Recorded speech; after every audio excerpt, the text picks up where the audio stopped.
My mother-in-law ignored my wishes and got my 3-week-old sick, but my husband said that I am overreacting, so I am closing this chapter and calling my lawyer. I have been married to my husband for 5 years. It has been wonderful. Aside from my mother-in-law, she's always had this emotional incest hold over him, and while he does try to come to my defense when she starts her nitpicking and sly comments, a lot of the time he drops the ball, like when it was our 3-year anniversary, and she came over knowing that I prepared all of this and ruined the night, and he said just let her stay. This time, I'm done. We just had our baby boy 3 weeks ago, and as you can imagine, I am not in the space for company or her flippant comments about how I'm parenting. I and my husband have both told her we need at least 2 months to get acclimated, and we don't want our son to get sick, and she will have to quarantine for at least a week before she can come over to see him. That may be a little much, but he's my first baby. After a week of badgering, she seemed like she understood. She assured him. This leads me to Friday. She comes over unannounced with balloons and presents, along with my sister-in-law, brother-in-law, and her 2 friends who I don't even know. I stood there in horror and shock as she darted toward my baby and kissed his face. I screamed at her and the family to get the hell out of my house. She called my husband crying,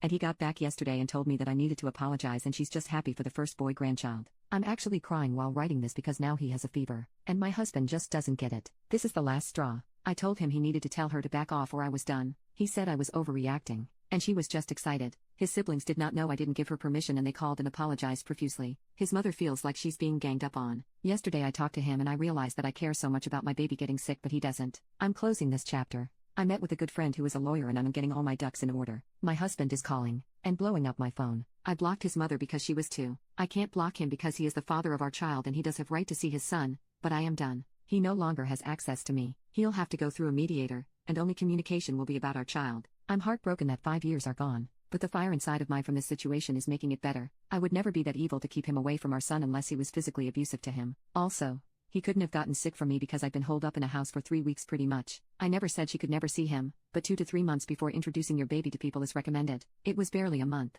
If she had just waited, she could have seen him next month with no problem. I don't completely hate her or dislike her. Do I think she's annoying and overbearing? Yes, but I would never keep her away from him. A baby under 3 months getting sick is dangerous, so no. I am not overreacting for wanting her to wait 2 more weeks to see him. My parents and family weren't allowed to see him either. It was never just about her because of what problems we had in the past. I would never be that evil unless she physically hurt him. Update 2. I showed my husband this Reddit post, and I let our doctor talk to him, and he sees how dangerous it was for her to bombard him like that, especially when we asked her to wait about 2 months. He had a long talking to from his uncle about asking me to apologize. This isn't fixed, and I'm still upset, but we are setting up therapy because he says that he does need some pointers to help deal with his mother. He did talk to his mother and she did apologize, and I do feel like it was genuine because she is very upset that he is sick and ding dong. Everyone, she has a cold. After she woke up feeling like crap, she called him crying and saying that she hopes this doesn't keep her from seeing the baby forever, and I assured her, just like I've been saying, that I was never going to keep her from seeing him forever. She is his grandmother and I would never want to do that. I told her she could see him after she's gotten over her cold, and I explained to her this is what I wanted to prevent. She said she's going to wait at least 2 weeks before she sees him and wear a mask to be extra safe. She's sitting on Zoom with my parents looking at him and talking to him.